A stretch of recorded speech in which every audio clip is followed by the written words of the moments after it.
to speak about reminds me of the plot of a movie. This movie I was thinking about was Cloudy with a Chance of Meatballs 2. A machine invented by Flint Lockwood, an inventor, goes crazy and starts creating foodimals, a cross between food and animals. What does foodimals have to do with my topic? Well, it's simple. Genetically modified foods. So the question is if genetically modified foods need to be labeled. Let's talk about the pros and cons of genetically modified food.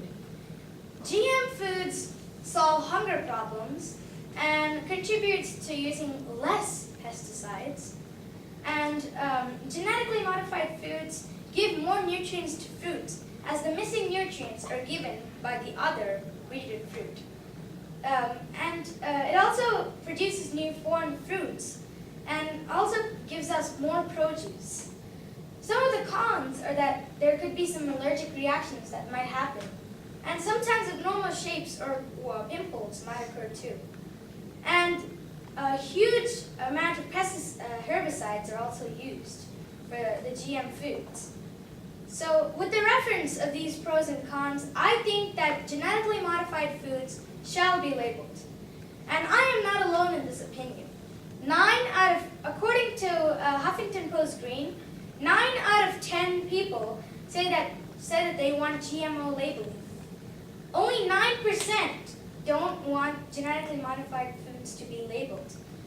But even with that much suggestion, according to dietitian Carl Bartolotto of the Huffington Post, biotech companies spend more than $25 million to stop GMO labeling. That is enough money to send a man to space. Now, with regarding this, most processed foods, in this case 80% of it, contains GMO ingredients. So, with the reference of all these, pros and cons, I think that GM foods definitely need to be labeled. Now, there are many reasons for it to be labeled, but the top 3 are the ones I like to call the 3 A's: awareness, allergies, and the actions of others.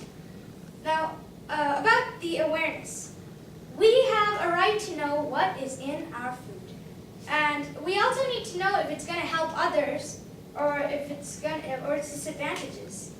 So, if facts are clear about GM foods, then we can either avoid it or we can stop eating it. But until then, labeling is the only sign that leads us to our own path. The next A is allergies. Now, I read in a book called Genetically Engineered Food about allergic reactions that happened in Brazil when soybeans were crossed with tree nuts. So if people are allergic to tree nuts, they're allergic to soybeans. Now, religion can also affect the use of GM foods if one ingredient is not allowed in the religion. Now, in my religion, I'm not supposed to eat meat. But, so I need to have labeling to make sure that there's no meat in any products. If there's no GM labeling, then I might be eating meat unconsciously, and that is cheating. The last reason is because other countries are doing it. In fact, according to GMOinside.org, more than 64 countries have already passed a law to label GM foods.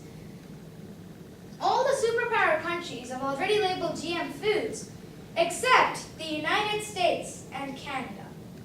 So if others can know what is in their food, then why can't we? We're basically lab rats in a big lab.